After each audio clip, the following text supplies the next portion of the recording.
Bonjour.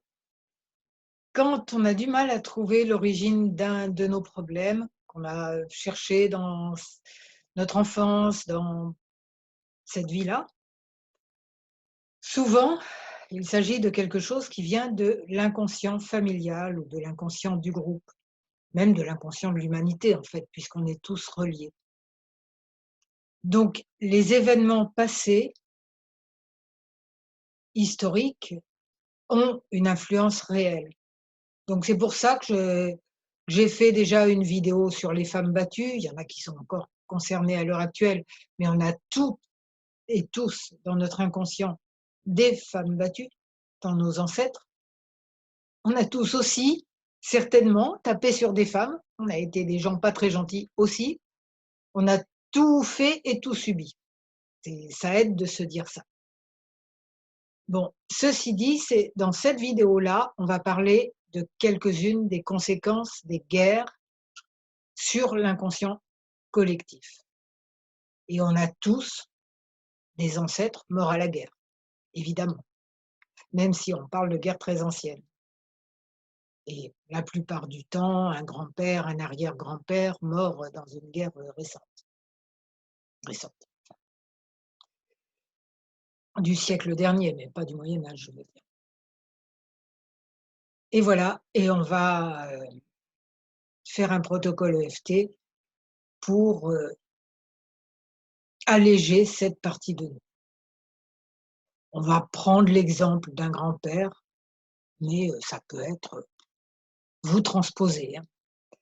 Avant de faire ce protocole EFT, je me présente, je suis Claude Canivez, thérapeute EFT et auteur du blog J'aime l'EFT.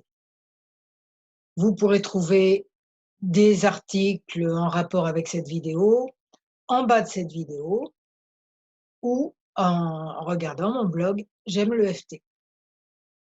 Donc c'est parti, vous faites les mêmes gestes que moi si vous ne connaissez pas l'EFT, vous approfondirez ensuite en regardant le blog par exemple. Et sinon, bah, vous faites les gestes auxquels vous êtes habitué et vous savez que je laisse quelques secondes après chaque morceau de phrase pour que vous puissiez répéter. Donc, même si mon ancêtre est mort à la guerre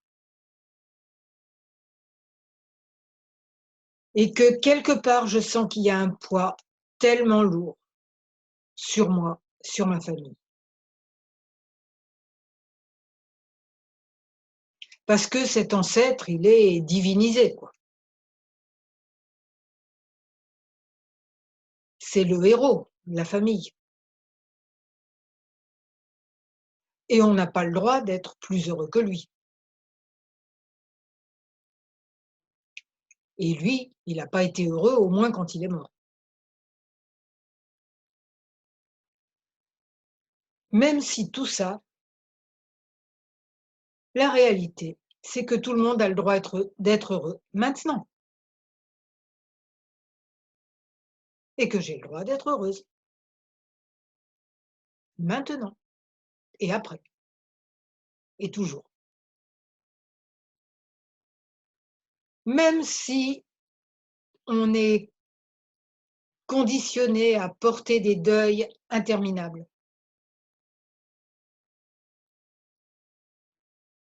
même si on ne sait pas très bien de qui, à vrai dire.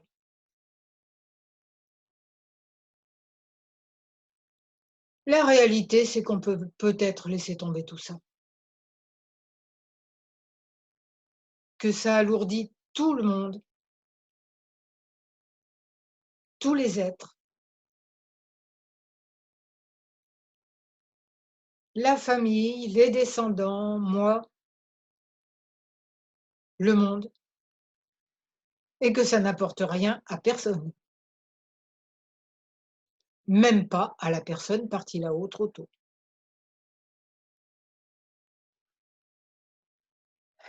Et il a dû tellement souffrir. Sa vie a dû être tellement horrible. Et puis c'est un héros, hein. Tout ce que font les héros est parfait. On n'a surtout pas le droit de les remettre en cause. Ce serait un sacrilège. On n'a pas le droit de penser à ce grand-père, à cet ancêtre, autrement qu'avec un immense respect. Là, on tapote les points d'acupuncture sous les seins et ensuite non, sous les bras et ensuite ça sera sous les seins. On lui doit un immense respect. Ce n'est plus un humain comme les autres. D'abord, il est mort, ensuite c'est un héros. Donc quand on y pense, on n'a plus le droit de penser. Plus le droit de voir autre chose que ça. Il est mort, on doit être triste.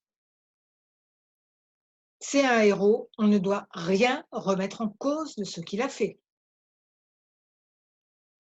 Et on doit même essayer de faire pareil. Quitte à déclarer une guerre, histoire que de pouvoir mourir à la guerre. Ça serait génial. Ouais, il y en a même qui ont envie de faire ça, vraiment. Ah, tu lui manques de respect quand tu penses comme ça. C'est un manque de respect flagrant, énorme, démesuré. C'est pas bien, c'est mal. Quand tu penses à lui, tu dois être à genoux, prosterné, prosterné à ses pieds virtuels. Tu n'as pas le droit de penser autrement. Ça serait très mal, ça serait un sacrilège, ça serait une offense. Ça serait une offense à sa mémoire. Et le devoir de mémoire alors, tu connais? C'est mal. Tu oserais remettre en doute qu'il est un dieu sur terre. On est tous des dieux, on a tous une sagesse intérieure. Comment? Mais c'est un sacrilège. Ben non, c'est un sacrilège d'oser parler de ta sagesse intérieure à toi, alors qu'il est mort.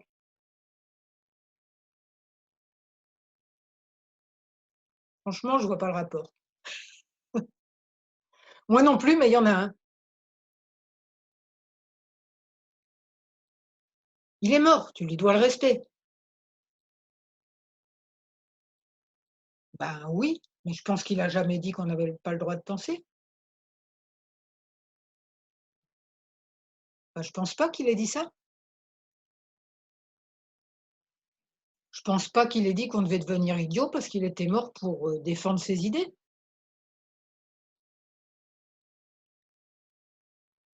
Surtout que ses idées étaient peut-être des idées de liberté et d'intelligence. Alors il faut qu'on devienne idiot parce qu'il est mort pour la liberté et l'intelligence. Il faut qu'on devienne idiot et prisonnier de ses pensées. Il est mort pour la liberté, on a dit, non? Ouais, et tu m'embrouilles les neurones là, hein. Mmh. C'était peut-être embrouillé au départ, hein.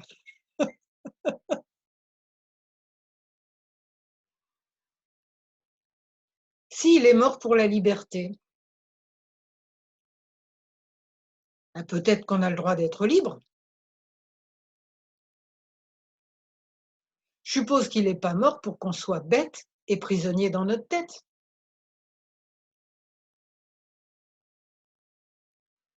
Moi, j'y comprends plus rien là. C'est bien, c'est positif. Qu'est-ce qui va se passer si jamais je le voyais comme un humain comme les autres? Et si toi, là, qui me fais la morale, tu le voyais comme un humain comme les autres? Mais c'est le sens de ma vie qui s'écroulerait. Peut-être tu définissais mal le sens de ta vie. Peut-être que quand toi, tu seras dans l'au-delà, tu auras pas envie que tous tes descendants aient une vie pourrie. Surtout si tu es mort pour leur liberté et pour qu'ils soient heureux. Des contradictions quelque part quand même.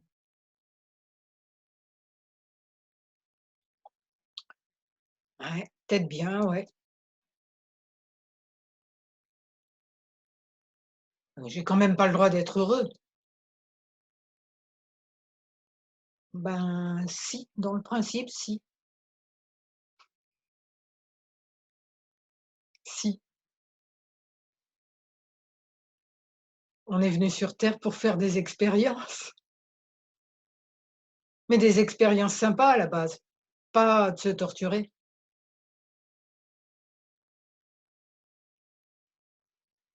On est venu sur terre pour exprimer notre lumière,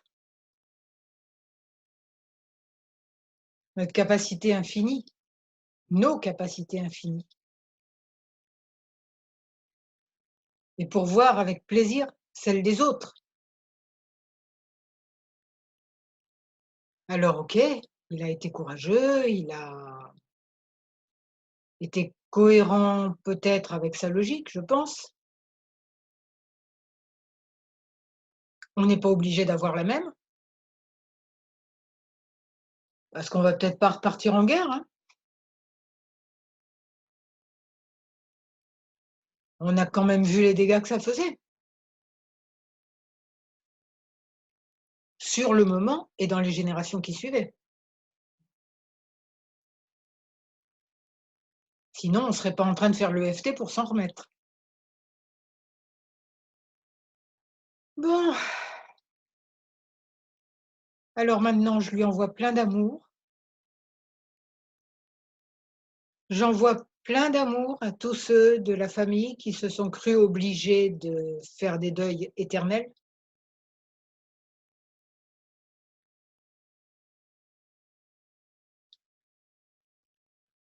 J'envoie plein d'amour à moi, parce que j'ai envie d'être heureuse. Et plein d'amour à mes enfants, petits-enfants et futurs descendants, pour qu'ils ne portent plus ce poids démesuré. Des deuils d'ancêtres morts à la guerre, en pensant qu'ils faisaient cette guerre pour la liberté.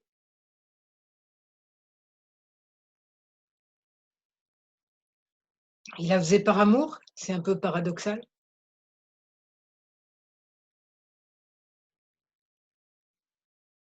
En tout cas,